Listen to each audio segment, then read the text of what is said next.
राधिका एक छोटी सी बच्ची थी जो एक गांव में रहती थी। राधिक की मां नहीं थी। उसके पिता गांव के जमींदार के खेतों पर मजदूरी करते थे। राधिका के पिता श्यामलाल जी सुबह जल्दी उठकर खाना बनाते, फिर राधिका को तैयार कर स्कूल भेजते। राधिका गांव के स्कूल में तीसरी कक्षा में पढ़ती थी। दोपहर को श्यामलाल जी खाना खाने घर आते, उसी समय वो राधिका को स्कूल से लाते और उसे भी खाना खिलाते। बाद में राधिका बच्चों के साथ खेलने में लग जाती और श्यामलाल जी वापस अपने काम पर चले जाते थे। इसी तरह दिन बीत रहे थे। एक दिन बहुत गर्मी पड़ रही थी। श्यामलाल जी घर आए तो देखा घर में एक बूंद भी पानी नहीं है।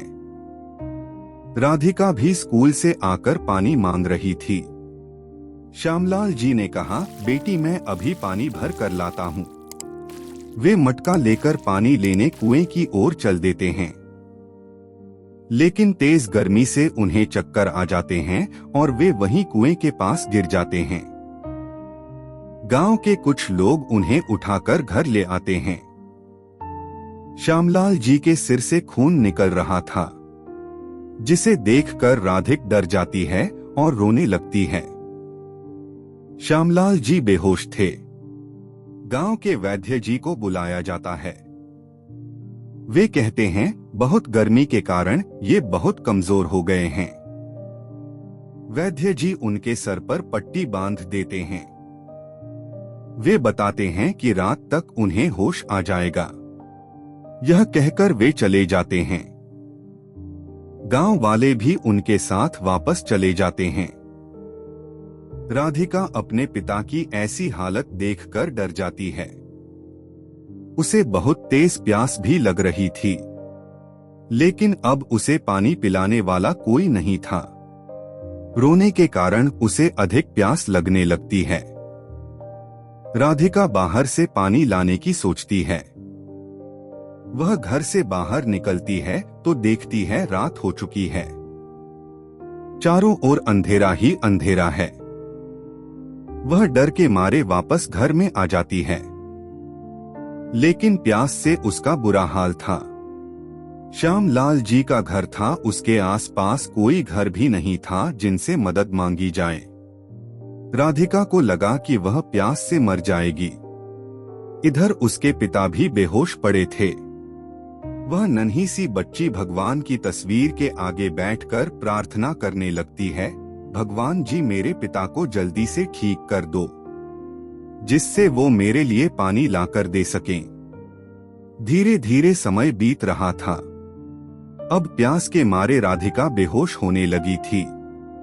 वह धीरे धीरे भगवान को पुकार रही थी, भगवान जी पानी भिजवा दो, नहीं तो मैं मर जाऊंगी। राधिका लेटे लेटे ऐसे ही बड़बड़ा रही थी। उसकी आंखें बंद होती जा रही थीं। आज उसे अपनी माँ की बहुत याद आ रही थी। काश माँ होती तो मुझे पानी पिलाती, खाना देती। अब तो न खाना मिलेगा न पानी। उसी रास्ते से साधुओं की एक टोली भजन गाती हुई निकल रही थी। एक साधु श्यामलाल जी के घर के दरवाजे पर आए और भिक्षा मांगने लगे। जब किसी ने दरवाजा नहीं खोला तो साधु वापस जाने लगे। तभी उनके कानों में राधिका की आवाज आई, भगवान जी पानी भिजवा दो। साधु ने दरवाजे को धकेला तो वह खुल गया। उन्होंने देखा एक बच्ची जमीन पर पड़ी हुई है।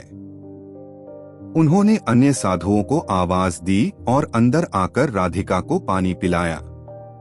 राधिका को कुछ होश आया। फिर उनमें से एक साधु ने राधिका को खाने के लिए दिया, जिसे खाकर राधिका ने पानी पिया। साधे ने पूछा, बेटी तुम बेहोश कैसे हो गई? तब राधिका ने सारी बात बता दी। फिर राधिका ने पूछा, आप भगवान हैं या भगवान जी ने आपको भेजा है? मैंने तो उनसे ही कहा था। यह सुनकर साधु हंसने लगे। उन्होंने कहा, हाँ बेटी, यही समझ लो, भगवान जी ने ही हमें भेजा है। जब तक तुम्हारे पिता ठीक नहीं हो जाते मैं तुम्हारी देखभाल के लिए यहीं रहूंगा। बाकी साधु आगे चले जाते हैं।